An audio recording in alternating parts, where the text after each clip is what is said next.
Next tracking sheet ఏంటి, ఒక subject ఏ విధంగా చెప్తాము, ఒక సబ్జెక్టు ఏ విధంగా చెప్తాం అనేది మీరు ఒకసారి చూడండి. ప్రతి సిలబస్కి మనం ఏం చేస్తామంటే కంపారిజన్ చేస్తాం. ఒకవేళ టీఎస్పీఎస్సి, యూపీఎస్సి, ఏపీపీఎస్సి ఏ విధంగా సిలబస్తో పాటు నెక్స్ట్ ట్రాకింగ్ షీట్ ఇస్తాం. ఈ ట్రాకింగ్ షీట్ ఇవ్వడం వల్ల స్టూడెంట్కి ఏమవుతుందంటే పర్టికులర్ ఫ్యాకల్టీ ఏ డేట్లో ఆ టాపిక్ చెప్పారు. ఫర్ ఎగ్జాంపుల్ జాగ్రఫీ తీసుకోండి, మన సిలబస్తో పాటు ఈ టాపిక్ కవర్ చేస్తామా లేదా అంటే సిలబస్లో మనకి టాపిక్స్ సబ్ టాపిక్స్ తెలిస్తేనే మనం చెప్పిన ప్రతి క్లాస్లో కూడా స్టూడెంట్కి అకౌంటబిలిటీ ఉంటుంది. This tracking sheet is some kind of accountability which we ensure in order to promise and deliver all parts of the syllabus for the exam.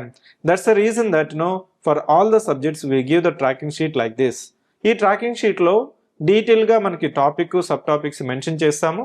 అదేవిధంగా స్టూడెంట్ ఆ రోజు కానీ క్లాస్ అయిపోయిన తర్వాత మీరు ఇమీడియట్గా దాని మీద టిక్ చేసుకొని ఈ టాపిక్ కవర్ అయిందా లేదా, ఏ విధంగా చెప్పారు అనేది కూడా మీరు చెక్ చేసుకోవచ్చు.